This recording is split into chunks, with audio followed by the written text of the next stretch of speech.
It's back to Dawn down on the Gateshead quayside with a couple of guests who will have very different roles tomorrow. Dawn.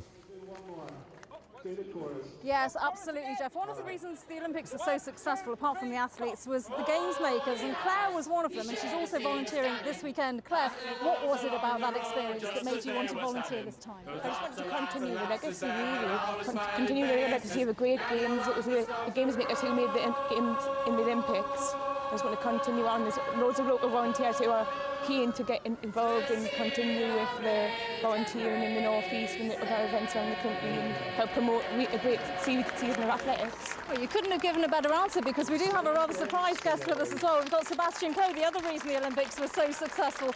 Seb, she said it all, didn't she, really? She's the living embodiment of legacy, and it's fantastic because, you know, not only has she learnt a lot of experience, we've just been talking about the work you did at Wembley for stadium, for football, and then you're back here doing spectator services. That's what legacy is about. So It must the be epitome great. of legacy. Yeah, and it must be great to see that whole spirit of the Olympics kind of carried on at Gateshead this weekend. Yeah, absolutely, and staging great sporting events, and this is a world-class track and field event, but also, you know, I've only been here about 20 minutes. I've met at least 4 people who are games makers at the Games who have committed to working in their own local communities, and that was what the volunteer programme was really about. Exactly, so there you go.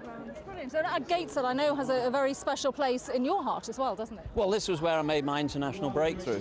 Brendan gave me my opportunity, carbon dating myself now, back in the 70s, to compete, and it gave me an experience of international track and field that at that stage nobody else was prepared to give. And I won the Northern Counties as a kid up in the stadium when it was a cinder track. And so I tend to think of this as being where my international career started. Brilliant. Well, thank you. But have a great weekend, both of you. And don't forget, you can watch all the action on the BBC this weekend. We've got the Swingbridge Singers who've just serenaded us with the Bladen Races as well. And I think the Millennium Bread is going to tilt any moment to epitomise the opening of this great event. OK, Dawn, thank you very much.